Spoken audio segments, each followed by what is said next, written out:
stuff, man. Great stuff. Anyway, let's get to it. We turn now. Trump is going to meet with Biden now. We'll see what the fuck that's going to be about, you know? Now to the latest on the Trump transition. The president-elect is set to meet with President Biden later this week as he focuses on selecting his White House team. Rachel Scott is in West Palm Beach, Florida. And Rachel, the president-elect just nominated a new member of his cabinet overnight. Exactly, Rebecca. Good morning to you. We just learned moments ago that Congresswoman Elise Stefanik, a top Republican in House leadership, has accepted a role from President-elect Donald Trump to serve as his ambassador to the United Nations. It comes as the president-elect also reveals another key role in his administration, border czar. Overnight, President-elect Donald Trump vowing to crack down on illegal immigration, taking to Truth Social to announce former Immigration and Customs Enforcement Director Tom Homan will serve as border czar. Homan recently spoke at the Republican National Convention, delivering this message to undocumented immigrants. You better start packing now.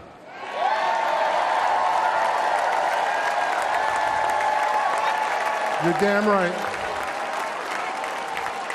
Because you're going home. Homan said Trump will carry out mass deportations of the estimated 12 million undocumented immigrants with a, quote, well-targeted planned operation led by ICE. During Homan's time leading ICE during the first Trump administration, thousands of migrant children were separated from their parents. He was recently asked on 60 Minutes if there's a way to carry out mass deportations without separating families. Of course there is.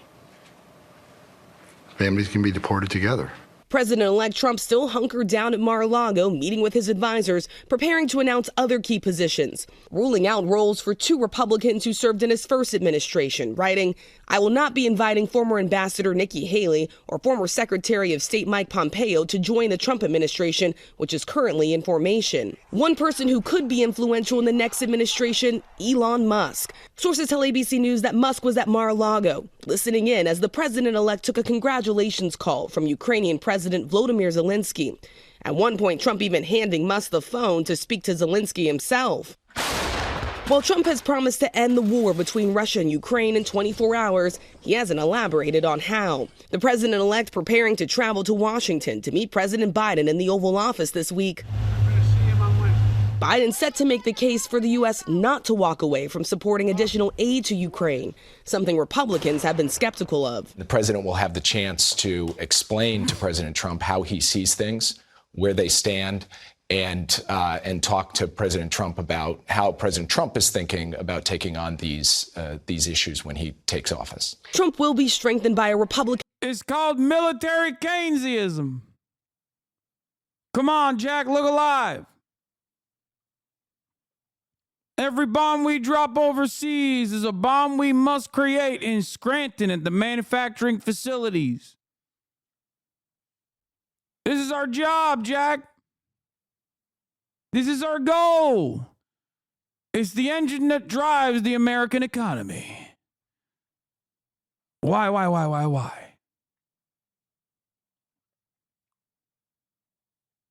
Can you please address the way you mentioned Nasrallah as not a bad guy and you mentioned Hezbollah favorably in the context of Israel-Palestine genocide, but you always fail to follow up how Hezbollah was responsible for genociding more than 500,000 Syrians and evict more than 10 million out of their homes?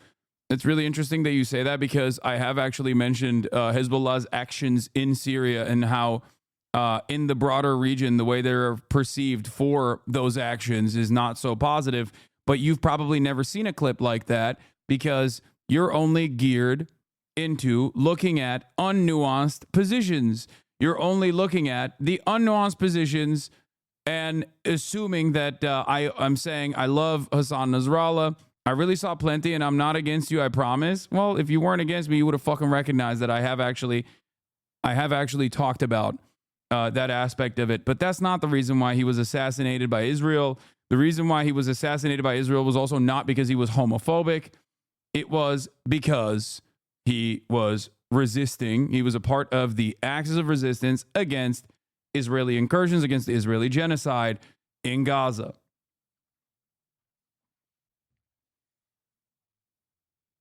We rarely ever mention that, in fairness. Not only do I mention that, I have talked to literal Syrian chatters in this community.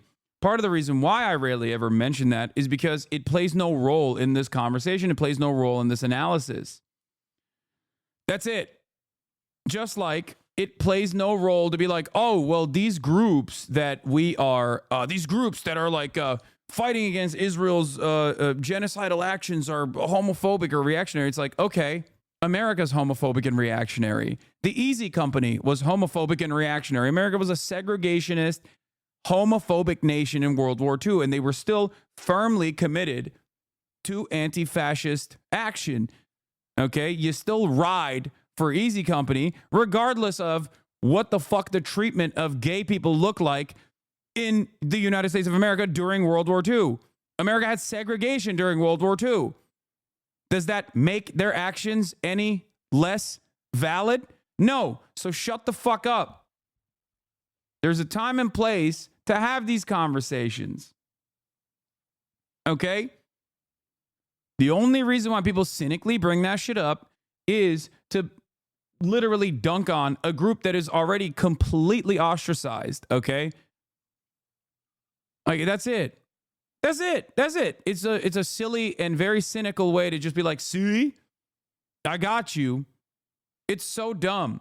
Noam Chomsky once famously said, yelling about America's foreign adversaries and their own domestic policies is no different than condemning a position from the 16th century, okay?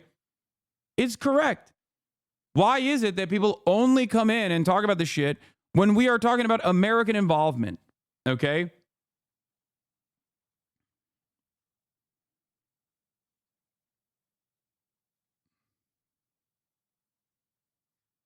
You know?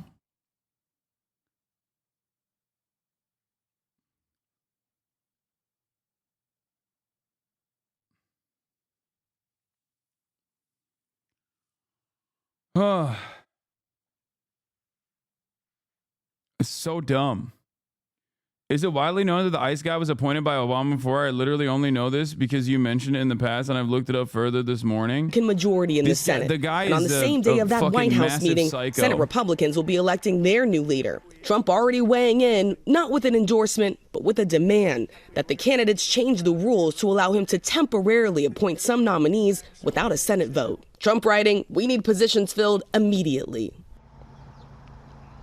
So Republicans will cast a secret ballot to elect a new Republican leader. It comes as Mitch McConnell is stepping down from Republican leader after serving in that position for a decade. Yeah, Thomas Homan, the number one thumbo on the fucking planet, was, of course, he was going to be in charge of all deportation of illegal aliens back to their country of origin. Trump wrote, adding that there is nobody better at policing and controlling our borders.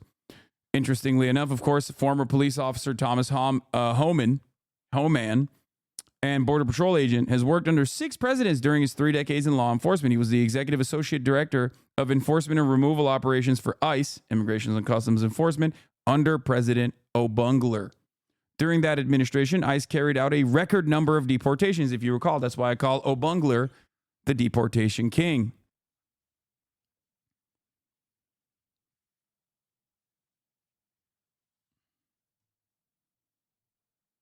Only took 5 days for reviews on your stream to normalize again from 300K to 33K. Brother, if you thought that there was going to be 300,000 people every day tuning in, I don't know what to tell you. No, people have lives, okay? They care about, like, it's like comparing Super Bowl numbers to like regular football season. It's not going to happen, you know? That's the fucking Super Bowl.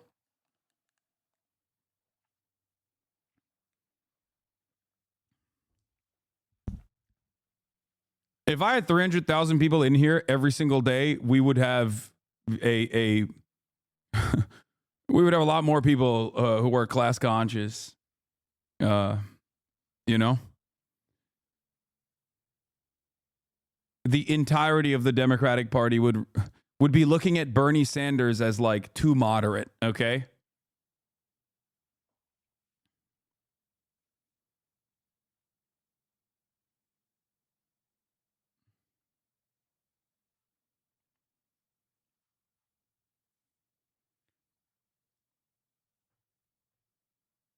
Maybe it'll happen one day. We'll see. Aim for the stars. Yeah. Propaganda czar. Signing off. Regime defender. regime defender and propaganda czar Hasanabi Piker signing in from the California Protectorate.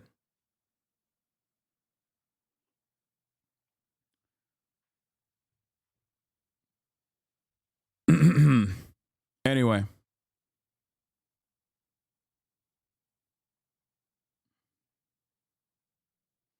Reason viewer here, I respect that you address criticism in chat even when it is invalid, but geez, that shit must get old after a while. Take care of yourself. Yes, it does. And it gets annoying for people who are watching, who watch every single day. It gets repetitive and boring and annoying, which is why I try to, keep it at a minimum.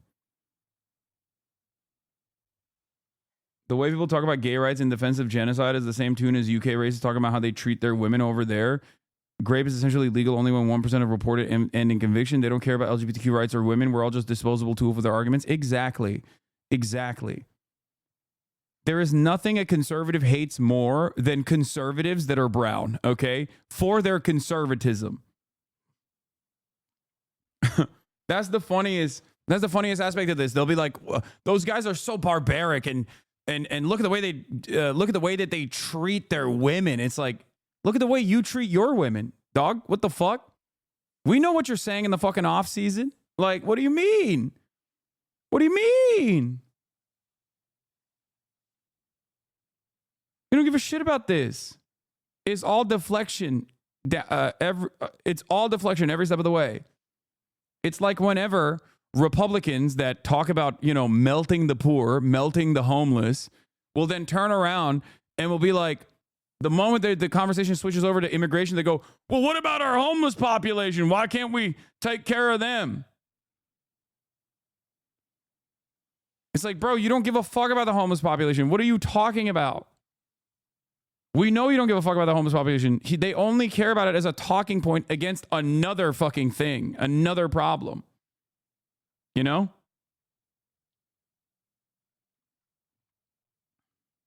President. Or when Republicans will say mental health.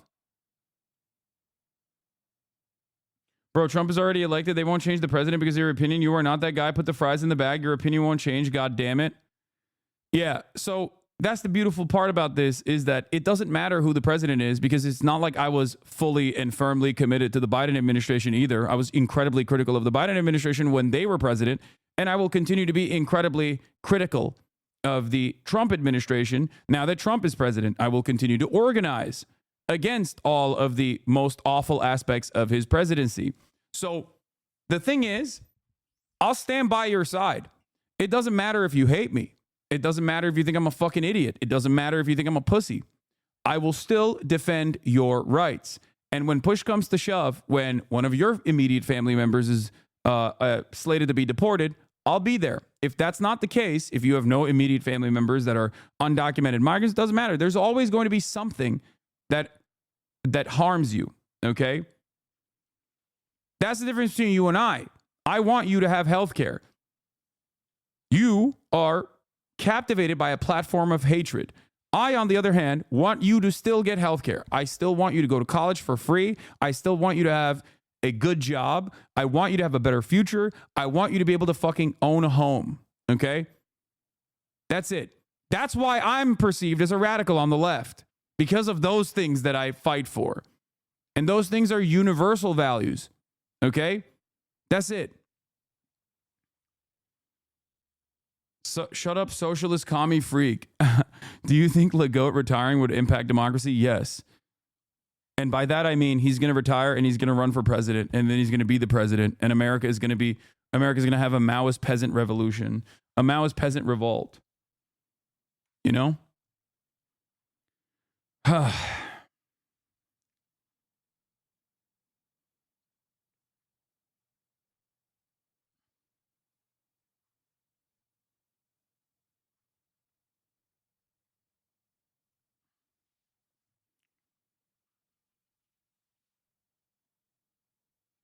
If LeBron ran for president and asked you to be in his cabinet, would you? I would die. I would die on the spot if that was, if such a wonderful thing ever happened in America.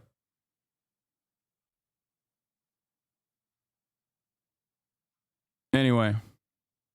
President-elect Donald Trump announced that he will nominate New York member of Congress Elise Stefanik to be the U.S. ambassador to the United Nations. She has been one of his closest allies in Congress for years now.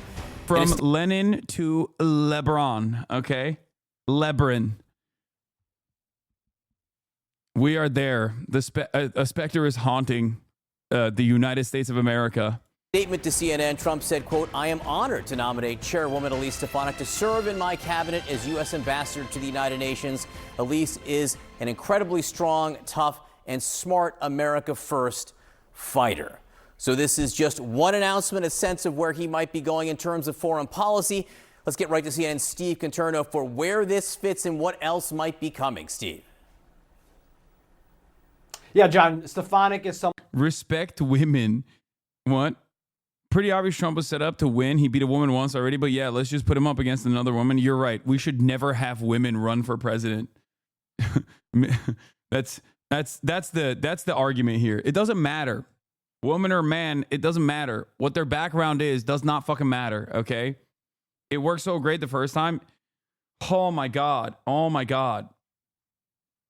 This is silly as fuck. What matters is someone's capability of communicating honesty and authenticity to as broad of a population as possible with good policies, okay?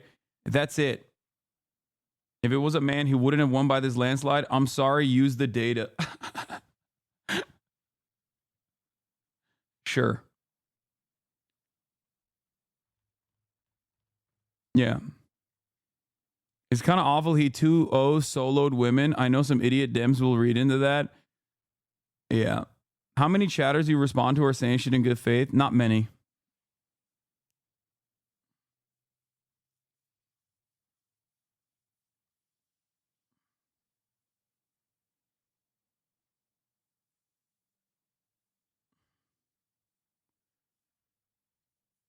Someone who has been increasingly close with Trump over the years.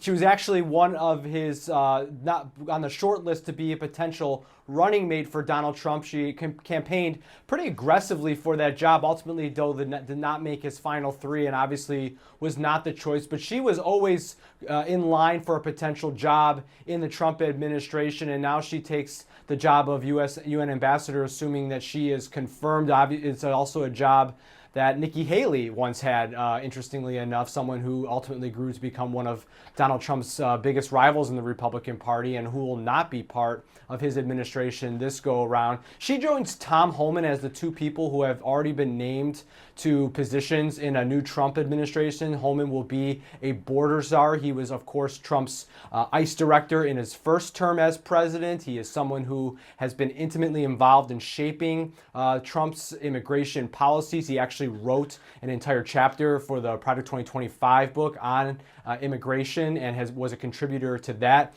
In the last couple of weeks, we have been trying to get a sense of how Homan views the effort of trying to send, this giant migrant movement out of the country. And here is what he said on Fox just moments ago about how he sees that taking place. I've been clear, President Trump's been clear. Public safety threats and national. Dude, he is such a fucking hog, dude. He is such a ginormous hog. Like a terrifying hog.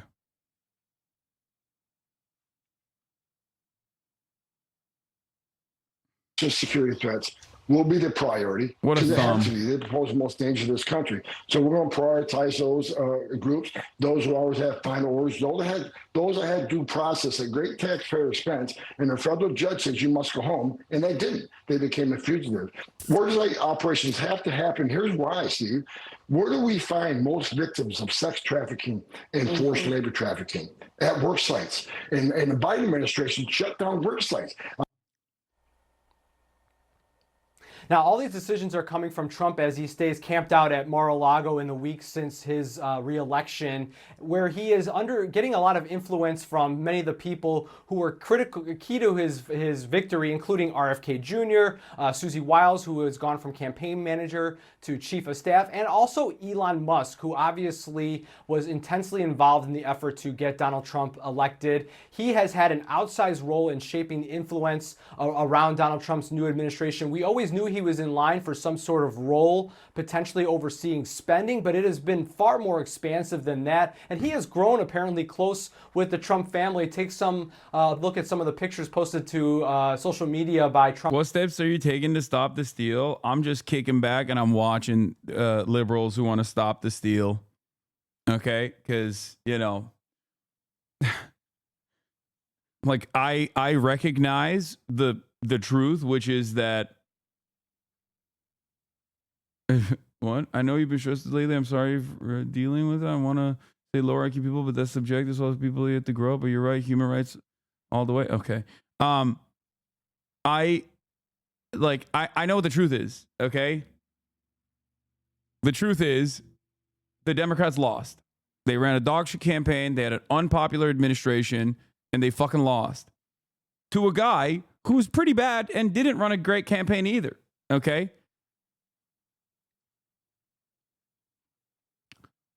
And in a way that in a very similar way to hogs that could not cope with the reality that their God King Donald Trump had possibly lost to a fucking carcass.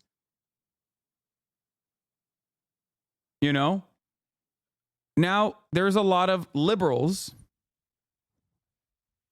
There's a lot of liberals out there who are just not coping with this disastrous L in a healthy way by, you know, creating their own version of QAnon style conspiracies. I like to call Lebanon or Blueanon. And